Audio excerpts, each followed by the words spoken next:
En nombre de la Asamblea General, tengo el honor de dar la bienvenida a las Naciones Unidas al excelentísimo señor Andrés Pastrana Arango, presidente de la República de Colombia, a quien invito a dirigir la palabra a la Asamblea. Tiene usted la palabra, señor presidente.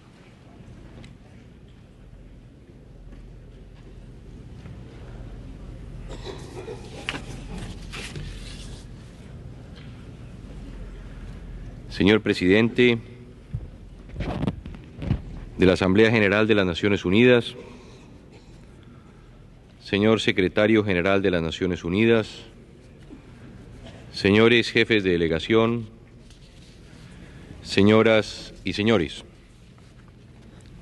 Señor presidente, al dirigirme por primera vez como presidente de Colombia ante esta Asamblea, permítame expresarle en nombre de mi gobierno nuestra cálida felicitación por su elección para conducir nuestros debates en este periodo de sesiones. Hace pocas semanas se realizaron en Colombia las elecciones democráticas más importantes en la historia reciente del país, pese a los factores adversos que han afectado a nuestra nación durante los últimos años. El régimen institucional de Colombia, enfrentado a una de sus más duras pruebas, está mostrando de nuevo su solidez. Más de 12 millones de personas, en lo que ha significado uno de los índices de participación más altos en la historia política de la nación, se expresaron de manera libre y espontánea y consciente en el mes de junio. Ahora los colombianos miramos hacia un nuevo horizonte. Hemos restablecido la confianza. Hemos emprendido el cambio que nos permitirá afrontar con decisión nuestros problemas internos y que conducirá a una inserción más positiva y dinámica en la comunidad internacional. Nuestra tarea más urgente será la construcción de la paz.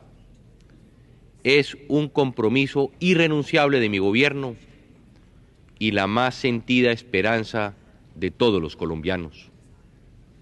Somos conscientes de lo complejo que resultaría consolidar un proceso en el que se logren desactivar por completo las causas de la confrontación, pero toda nuestra energía estará puesta al servicio de ese noble objetivo y lucharemos sin descanso hasta alcanzarlo. Por ello, he asumido personalmente el liderazgo para construir la paz. Estamos trabajando arduamente en la elaboración de una agenda para tal propósito, convencidos de que en ella deben participar todos los representantes de la sociedad y de que al final de ese camino encontraremos la luz que guiará a nuestro país hacia la recuperación de la plena convivencia. La paz en mi país estará también cimentada en una clara estrategia de desarrollo económico y en una audaz política de justicia social. Solo así será posible consolidar una paz fértil y duradera. Señor presidente, en el camino hacia la paz, el concurso de la comunidad internacional será un complemento de nuestros esfuerzos internos. Promoveremos el respeto a los derechos fundamentales y la plena aplicación del derecho internacional humanitario por parte de todos los actores de la confrontación. Tendremos en cuenta valiosas experiencias en la solución de conflictos internos en otros países para incorporar lo que en el caso colombiano resulte aplicable y procedente. La paz en Colombia demandará inversiones de gran magnitud en áreas sociales y de infraestructura en las zonas de conflicto. Crearemos para ese propósito el Fondo de la Paz. Parte significativa de los recursos necesarios provendrán de fuentes domésticas. Buscaremos también aportes de la comunidad internacional, de la cual hemos recibido ya voces de aliento, de solidaridad y de interés. Todas esas acciones constituirán lo que hemos denominado la diplomacia para la paz. Será una diplomacia con contenido social y económico, una diplomacia que se traduzca en inversiones, en la movilización de recursos humanos, técnicos y financieros, para darle a la paz un piso firme y perdurable. El logro de la paz en nuestro país constituirá un aporte sustancial para comenzar a liberar a la humanidad de uno de los peores males del siglo XX, el problema mundial de las drogas ilícitas.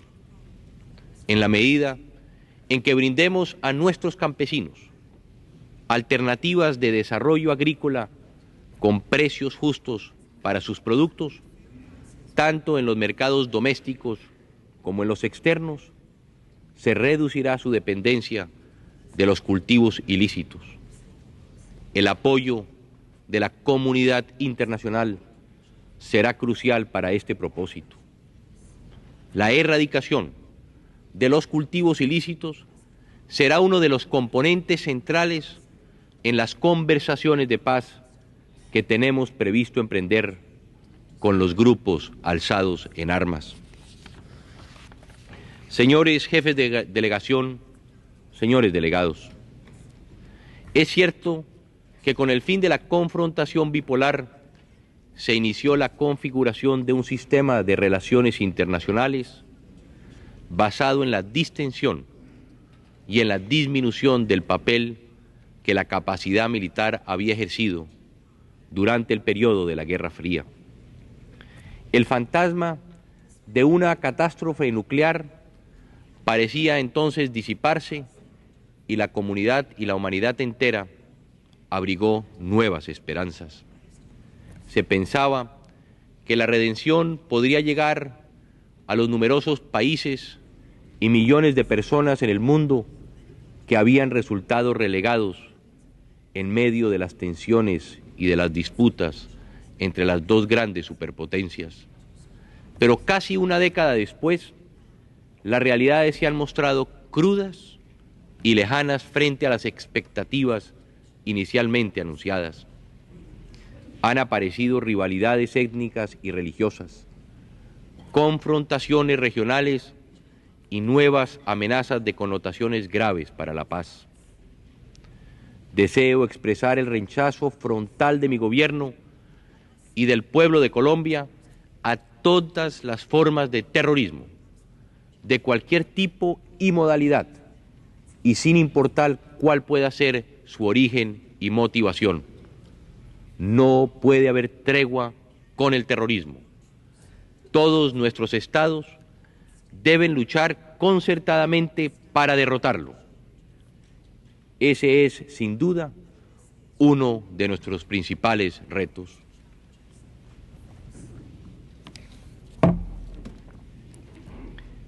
La corrupción está golpeando las democracias en un número creciente de países y se está convirtiendo en una fuente de descomposición política y social. Las drogas ilícitas, por su parte, siguen siendo una de las peores tragedias de la sociedad contemporánea, provocando irreparables daños a las nuevas generaciones y con ello al futuro de la humanidad. Aún no existe un ejercicio pleno de los derechos humanos. La mujer es aún objeto de vejámenes y discriminación. Los niños son víctimas de oprobiosas prácticas 50 años después de haberse adoptado la Declaración Universal de los Derechos Humanos. Los grupos más vulnerables en numerosos casos no tienen acceso a la protección que el Estado está en obligación de brindar. Se sigue aplicando prácticas insostenibles de consumo y de producción que están conduciendo al agotamiento de los recursos naturales en el planeta, a la depredación de sus riquezas biológicas y a la contaminación de nuestros ríos y de nuestros océanos. La pobreza sigue golpeando inmensas capas de la sociedad. El crecimiento económico en unos pocos países y la prosperidad en algunos estratos contrasta dramáticamente con la marginalización que sufre la mayor parte de la población mundial. Todo ello ocurre en un medio internacional en el que el derecho al desarrollo está indisolublemente asociado a la existencia de un entorno internacional favorable. Estamos atravesando la más seria crisis financiera desde el final de la Guerra Fría y no parece existir aún la suficiente claridad y voluntad política para enfrentarla y para superarla. América Latina se ha pronunciado unánimemente en torno a la gravedad de la crisis, cuyos orígenes son ajenos a nuestra región, en la cual los países han hecho reformas estructurales para tener unas economías sanas que les permitan atender las expectativas sociales de sus pueblos. Somos conscientes del riesgo de una recesión mundial y hemos considerado indispensable que las naciones de mayor desarrollo, el Grupo de los 7 y los organismos financieros internacionales adopten medidas adecuadas para prevenir nuevos colapsos que afectan irreversiblemente, en primera instancia, a los países en vía de desarrollo. Medidas que permitan recuperar la estabilidad de los mercados financieros y se involucren en forma urgente en la solución de la preocupante crisis que actualmente atraviesa la economía mundial. Señor presidente, distinguidos delegados, entre las propuestas que Colombia formuló en la Conferencia de San Francisco y que fueron incorporadas en la Carta de las Naciones Unidas, hay dos que quisiera destacar ahora porque hacen parte del patrimonio común de nuestra política exterior. El cumplimiento de buena fe de las obligaciones contraídas por los miembros de las Naciones Unidas como presupuesto fundamental para la validez de su gestión universal. Y el reconocimiento del papel que cumplen los acuerdos y organismos regionales en el mantenimiento de la paz, en la seguridad internacional como concepto integral en el arreglo pacífico de las controversias entre los estados. Colombia cree que el universalismo y el regionalismo son complementarios y deben apoyarse armónicamente. Por eso, el reforzamiento de organismos regionales dentro de un concepto universalista es propósito de nuestra diplomacia. Es, por tanto, indispensable, pues, que concertemos nuestros esfuerzos para la recuperación del momentum que se vivió con ocasión del 50º de la creación de las Naciones Unidas, para que su revitalización se haya plasmado a la entrada del nuevo milenio.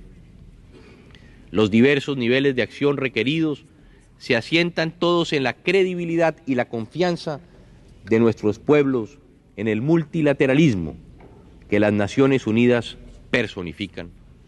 Algunos se vinculan con la aprobación de ciertas reformas que la experiencia de este tramo histórico y los cambios mismos en la escena mundial han vuelto imperativos. No se puede pretender que las Naciones Unidas posean fórmulas mágicas que nosotros mismos no tenemos para resolver problemas y situaciones que nos atañen a todos, dentro de la interdependencia y la internacionalización que tipifican nuestro tiempo.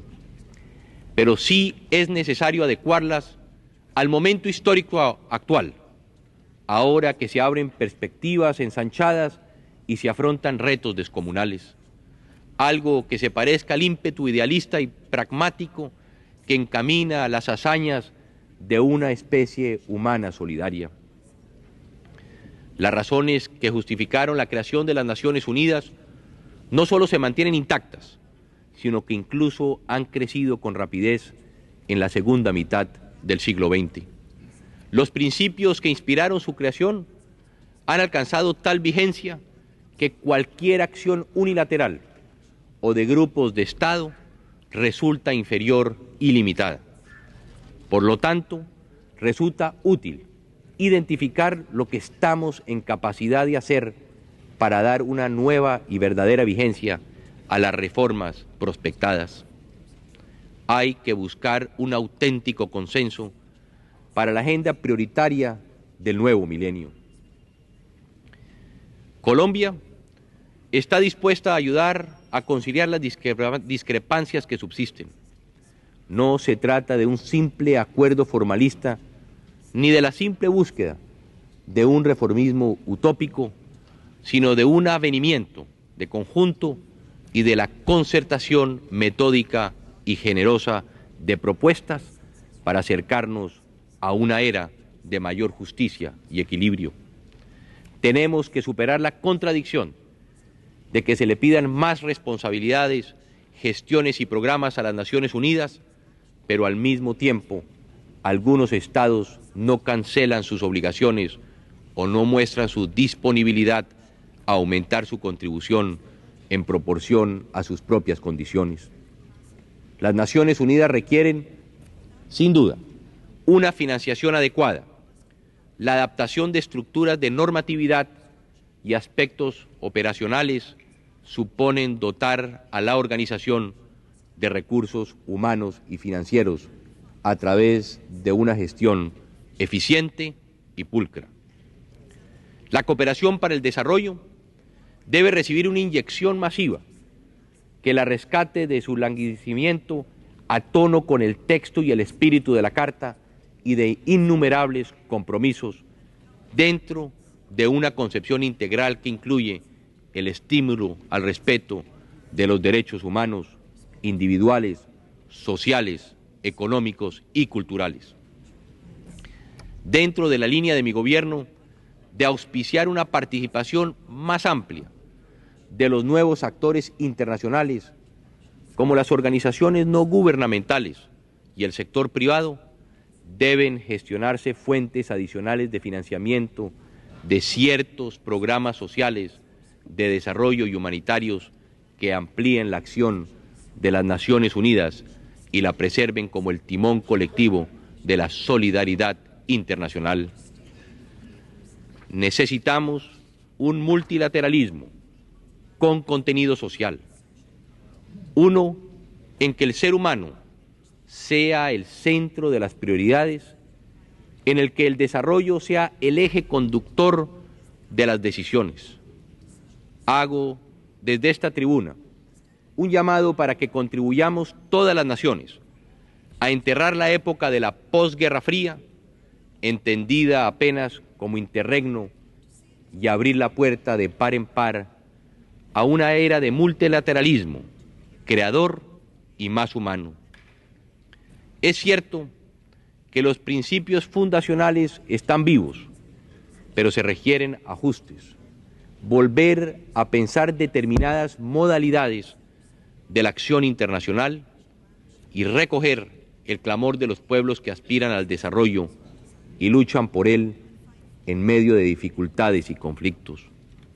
Debe reforzarse el poder de interlocución y de diálogo entre el norte y el sur y disminuir los desbalances rampantes. Creemos que ha llegado el momento de hacer una recapitulación objetiva del estado en que se encuentran las negociaciones sobre las reformas de la organización, para asegurar la efectiva interrelación de los asuntos económicos sociales con las aspiraciones legítimas de las naciones en desarrollo, con instrumentos que propicien el enlace entre los organismos dimanados de la Carta de San Francisco y las instituciones surgidas de Bretton Woods.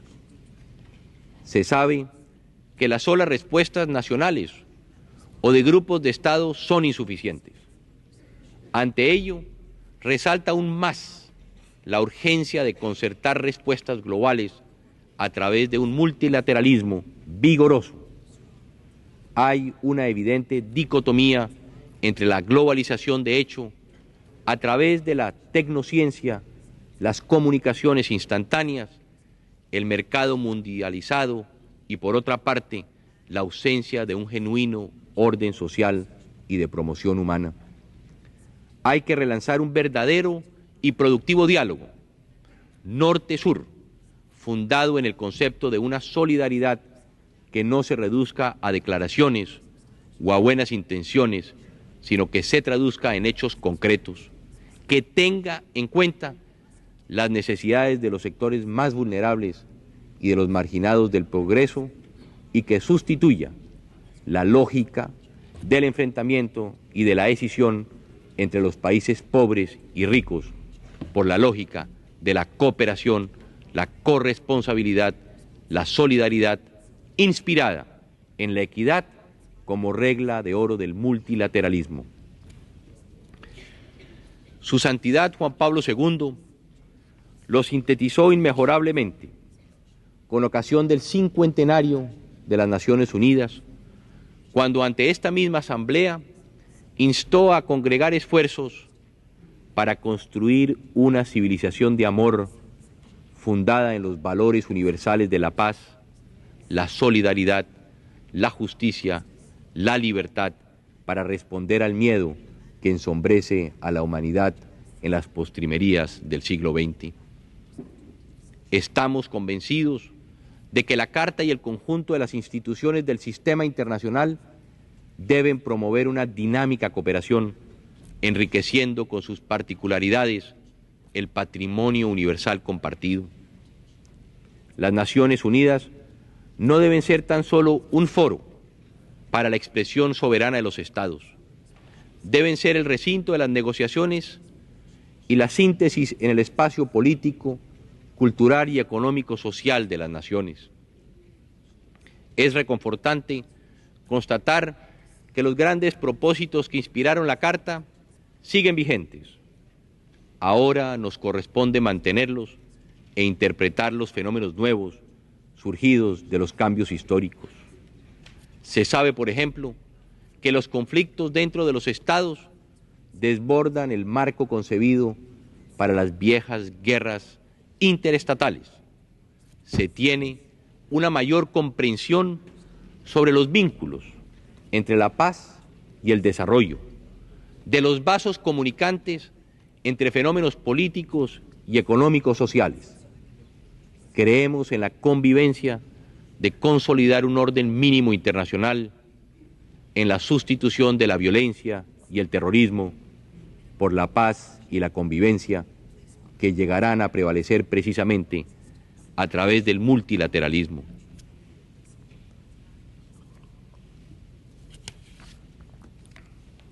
Colombia auspicia los esfuerzos encaminados al control del armamentismo, a la búsqueda sistemática del desarme como propósito máximo, la destinación prioritaria de los recursos mundiales y regionales al desarrollo.